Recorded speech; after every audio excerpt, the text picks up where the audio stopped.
Hello everyone, welcome back to the online classes Government Senior Secondary Smart School Kulrian.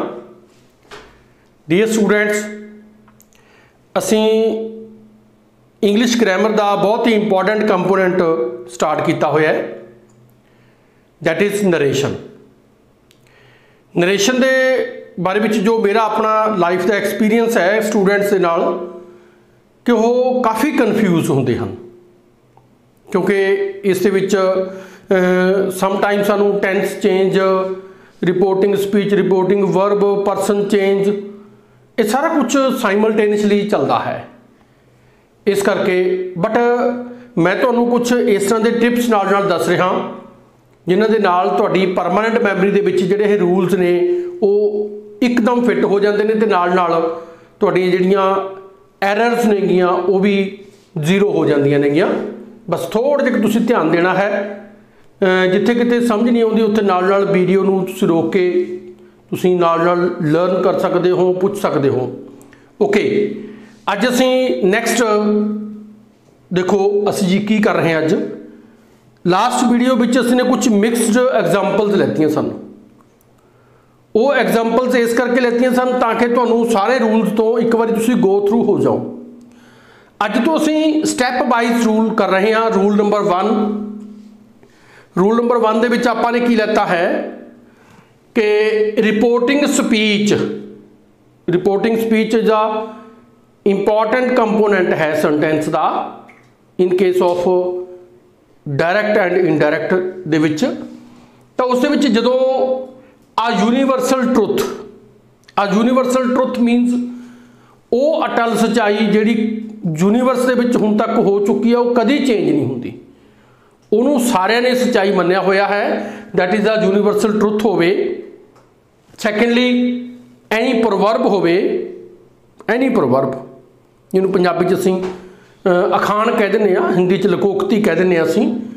ते third हैगा facts में भी geographical, may be historical, may be religious, may be any other. ये तीन चीज़ां होण, आ universal truth, proverb, अफैक्ट्स। Then की हुंदा है कि एक गल इत्थे ध्यान रखो कि की असीं यूनीवर्सल ट्रुथ नूं चेंज कर सकते हैं? नहीं। असीं किसी फैक्ट नूं जिन्हों सारे लोग मन चुके ने असीं चेंज नहीं कर सकते, तो ना ही असीं प्रोवर्ब नूं चेंज कर सकते हैं। सो इस करके ये गल अपनी परमानेंट मैमरी विच रखनी है कि जदों रिपोर्टिंग स्पीच कोई भी इन्हां तिन्नां विचों एक चीज़ आएगी जिन्हों असीं चेंज नहीं कर सकते, तो असीं नरेशन दे विच भी उसनूं चेंज नहीं करना। सो हुण तुहानूं याद रखण लग्गिया ये गल, क्योंकि जिन्नी देर तक असीं इस नूं नहीं समझते उन्नी देर तक नहीं कर सकते। आओ आपां कुछ एग्जाम्पल्स करते हाँ। फर्स्ट एग्जाम्पल अपने कोले, he said to me comma inverted commas India became free in 1947।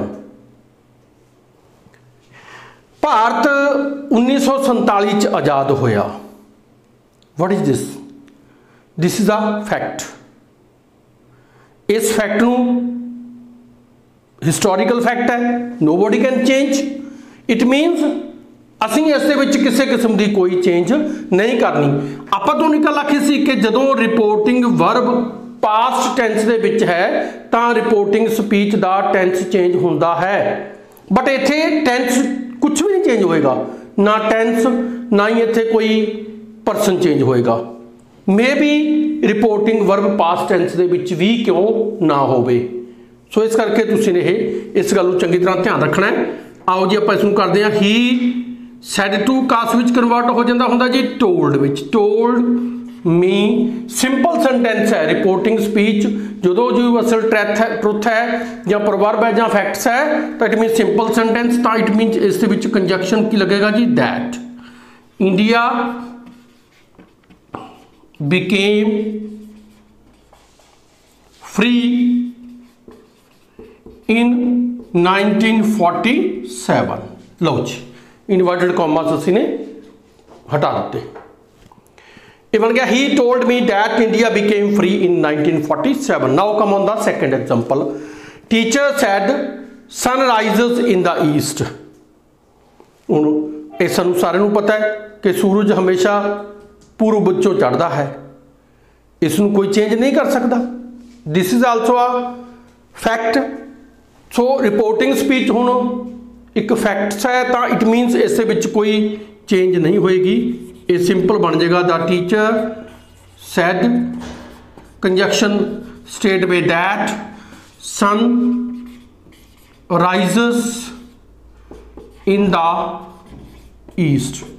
मैं फिर कह रहा कि no change in person, no change in tense. Next third, she said to me honesty is the best policy.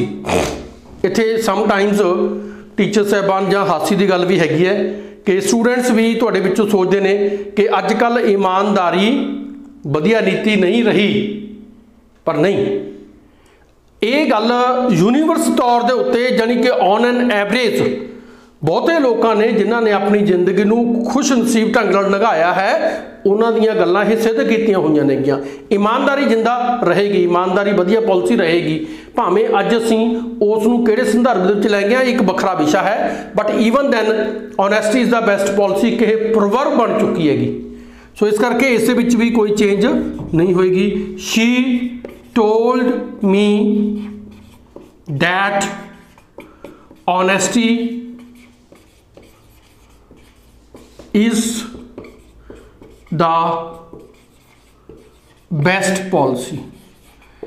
एक इत्थे ये भी सोचने वाली गल है कि समटाइम्स जो तुसीं ये गल सोचोगे कि रिपोर्टिंग वर्ब पास्ट टेंस के विच है तो असीं दा टेंस चेंज कर देंगे, फिर की बन जाएगा स्टूडेंट्स, ये बन जाएगा honesty was the best policy. की गल बनी है भी एक बंदे के मुताबिक ऑनेस्टी अज हो सकती है, honesty was the best policy, but जो असीं यूनीवर्स या मैक्सीमम लोगों की गल करते हैं वो लोग अज भी इसनूं इस दे विच लैंदे हैं, इसनूं असीं बाज नहीं लगा सकते। नेक्स्ट फोर्थ है our headmaster said 2 and 2 make 4। 2 ते 2 4 हुंदे हन, 2 ते 2 कदे 5 नहीं हुंदे, 2 ते 2 कदे 3 नहीं हुंदे। सो इट मीनस यह भी की है, this is also a fact, numerical fact है, आप इसनूं कह सकते हैं। तो इस करके जो यह फैक्ट है तो असीं इसनूं भी no change in reporting speech, no change in tense, no change in person.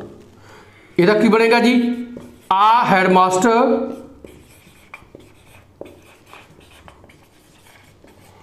Sad, conjunction की लगेगा जी, सिंपल सेंटेंस है दैट, सारे के सारे universal truth proverbs facts reporting speech होएगी तो ऑलवेज जिहड़ा कंजक्शन है वो दैट लगता है।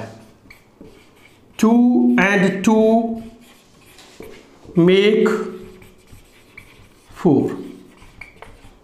Okay students, I think so कि जेकर तुहानूं इस चीज़ की समझ लग गई कि असी यूनीवर्सल ट्रुथ नूं प्रोवर्ब नूं फैक्ट्स नूं असी चेंज नहीं कर सकते तो सानू डायरैक्ट इनडायरैक्ट दे विच भी कोई चेंज करने का हक नहीं हैगा, क्योंकि जे चेंज कर देंगे तो उसके मीनिंग चेंज हो जाएंगे, मीनिंगलैस बन जाएगी चीज़ वो। इस करके तुसी याद रखना है। तो लास्ट के उत्ते मैं ज़्यादा डिटेल च ना जाता होया तुहाडे लई एक एग्जाम्पल है छड्ड के जा रहा।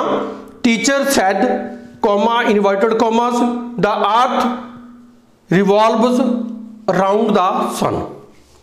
ये रिपोर्टिंग स्पीच भी की है, तुसी देखना है, सोचना है, विचारना है तो करना है।